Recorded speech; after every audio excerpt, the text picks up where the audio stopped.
খিচুড়ি কিন্তু জনপ্রিয় খাবার। রহমতের বৃষ্টি হয়েছে, তাই আজ রান্না করলাম মিক্স ডালের ঝরঝরা খিচুড়ি। মিক্স ডালে কিন্তু আমিষের চাহিদা পূরণ করে। জনপ্রিয় খিচুড়ির রেসিপিটা দেখতে চাইলে পুরো ভিডিওটা না টেনে দেখুন। চলুন কত সহজভাবে তৈরি করেছি। তার জন্য যা যা লাগছে, এখানে আমি মেজারমেন্ট কাপের হাফ কাপ করে 3 প্রকার ডাল নিয়েছি। মুগ ডাল নিয়েছি ভাজা, খেসারির ডাল নিয়েছি, বুটের ডাল নিয়েছি। এখন আমি এগুলো পানিতে ভিজিয়ে রাখবো নরম হওয়া পর্যন্ত। এতে করে খিচুড়ির ভেতরে ডাল তাড়াতাড়ি সিদ্ধ হবে এবং ডালের যে ফ্লেভার গুলো আছে খিচুড়ির ভেতরে চলে আসবে। খিচুড়ি খেতে অনেক মজা হবে। ফিরে আসবো ডালগুলি নরম হওয়া পরে। খিচুড়ির জন্য যে ডালগুলো আমি ভিজিয়ে রেখেছিলাম, এখন এগুলো নরম হয়ে গেছে। আমি 1 ঘন্টার মতো ডালগুলি ভিজিয়ে রেখেছিলাম।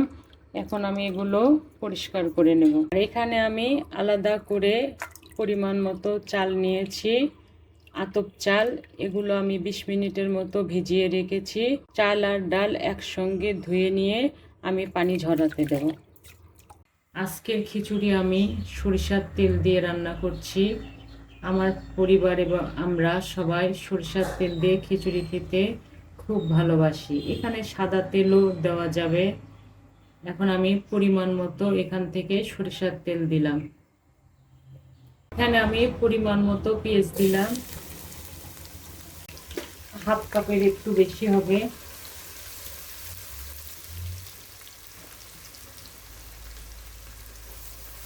আমি পরিমাণ মতো কাঁচামরিচ দিলাম।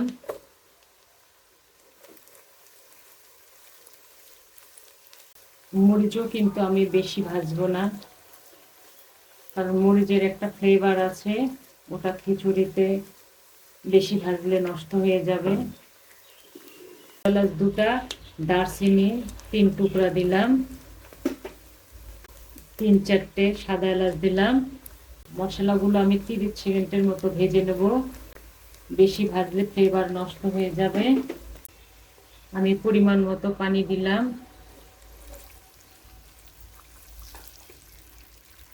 1 চামচ আদা বাটা, 1 চামচ রসুন বাটা, 1 চামচ জিরা বাটা দিলাম। আমি সব এখানে পরিমাণ মতো ব্যবহার করছি।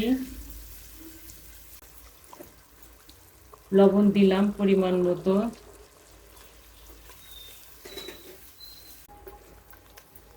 মশলাগুলো একটু কষিয়ে নেব, কাঁচা ভাবটা যেন চলে যায়। খিচুড়ি রান্না করা কিন্তু খুব সহজ, বেশি সময় লাগে না। পরিমাণ মতো হলুদ দিলাম, সামান্য একটু মরিচের গুঁড়ো দেব, বেশি না, যেহেতু আমি কাঁচা মরিচ বেশি দিয়েছি। এতে অপশনাল, না দিলেও চলবে।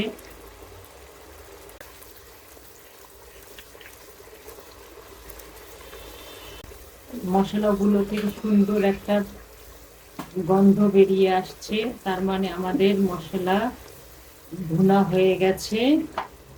মশলাটা 5 থেকে 6 মিনিট তেলের ভেতরে ভুনা করে নিয়েছি।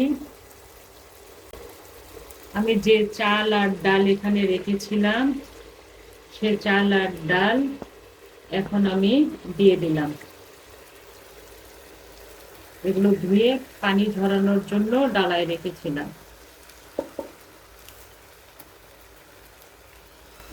আতপ চাল একটু ভেজা রাখলে কিন্তু সুন্দর একটা গন্ধ চলে আসে। আমি এখন ডাল সহ চালগুলো খুব সুন্দর করে ভেজে নেব। এই ভাজার কাজটি খিচুড়িতে অবশ্যই করতে হবে, যদি ভেজে রান্না করি তাহলে। আমি কিন্তু এখানে মসুরের ডাল দিইনি, কারণ এখানে যে ডালগুলো ব্যবহার করেছি সেগুলো একটু শক্ত টাইপের ডাল। মসুর ডাল একটু নরম, ওই জন্য আমি এখানে মসুর ডালটা বাদ রেখেছি। চাইলে দেওয়া যাবে, কিন্তু আমি দিইনি। জালটা আমি মিডিয়ামে রেখেছি। চালগুলো ভাজা হলে আমি ফিরে আসব। আমাদের চাল ভাজা হয়ে গেছে, আমি 5 থেকে 6 মিনিট ভেজে নিয়েছি। চালগুলো ছাড়া ছাড়া হয়ে গেছে। এখন আমি গরম পানি দিচ্ছি। এখানে খিচুড়ি আর পোলাওর একটা নিয়ম আছে, যতটুকু চাল দেব তার ডাবল পানি দেব।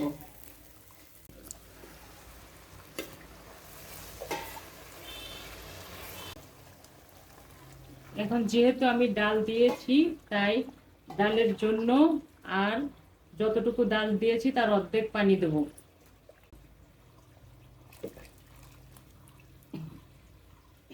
এখন জালটা আমি একটু জোরে করে দেব। এ পর্যায়ে আমি লবণটা চেক করে নিচ্ছি। সামান্য একটু লবণ লাগবে, না দিলেও হবে। রান্নাঘর মৌ মৌ করছে খিচুড়ি ডালের গন্ধে। এখন আমি ঢেকে দিলাম।